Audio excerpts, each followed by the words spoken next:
let him down, and he begins to speak to the crowd. And when they hear him speak in Hebrew, they're just silenced. And so he presents his case to them. But they don't listen to what he's saying. So the uproar resurges again.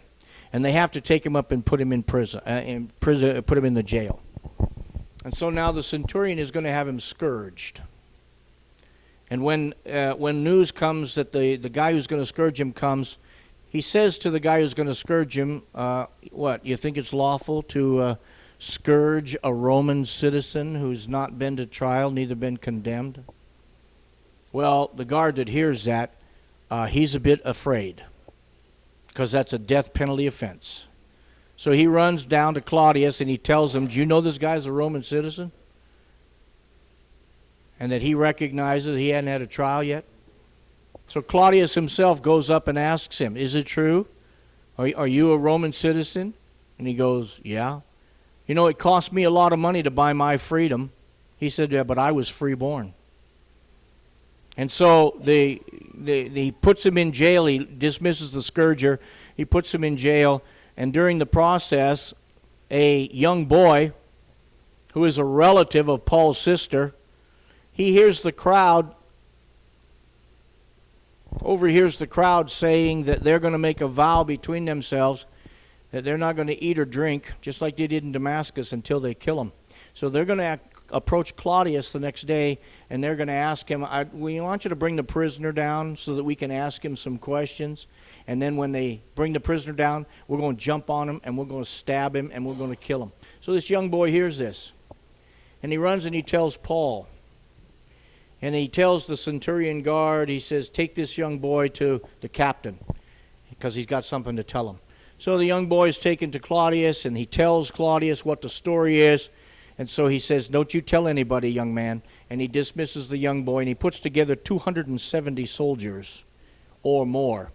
And they accompany Paul that night, and they take him to Caesarea, where he is delivered to, I guess it is Festus there, or Felix, in Caesarea.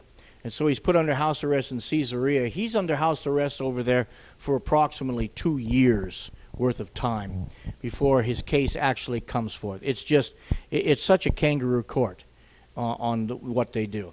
But ultimately, he's questioned as to whether or not he'll go to Jerusalem and stand trial.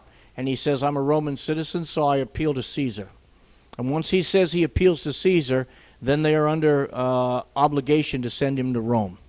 And so that's how Paul gets processed through and on a ship on his way to Rome. Well, he ends up in Rome in 64 A.D. And he's in house arrest in Rome for over 2 years. And he has people that come and see him.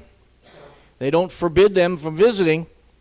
Paul goes to Jerusalem when he returns to his homeland at the end of the third missionary journey. There he's attacked by the Judaizers, saved from death by being arrested by the Romans, eventually sent to Caesarea, where he's compelled to appeal unto Caesar as a Roman citizen. And the remainder of the record of the book of Acts catalogs the adventures that take place until Paul is finally brought to Rome. Within the last chapter of the book of Acts, we find Paul under house arrest for a 2-year period. And when Paul is finally released, he returns to his preaching of the gospel and is re-arrested a number of years later and returned to prison. And he is not released from prison again. His course on this earth is finally finished when he is beheaded by the Emperor Nero. Praise the Lord. So, scripturally speaking, you can see we can trace the ministry of Saul of Tarsus, who becomes Paul the Apostle, scripturally based, from point A, when he first gets saved, up until the events that we know just precede his death. Praise the Lord. Well, I pray this was beneficial for anybody who might be interested in it. It's an addendum that I have to the enhanced book of Galatians that we have been teaching from the last number of weeks. When we get together next week, if we don't start immediately, either next week or the week after, we'll be in the book of Ephesians. We're going to continue right on down the line. That's in a book that I would encourage you not to miss.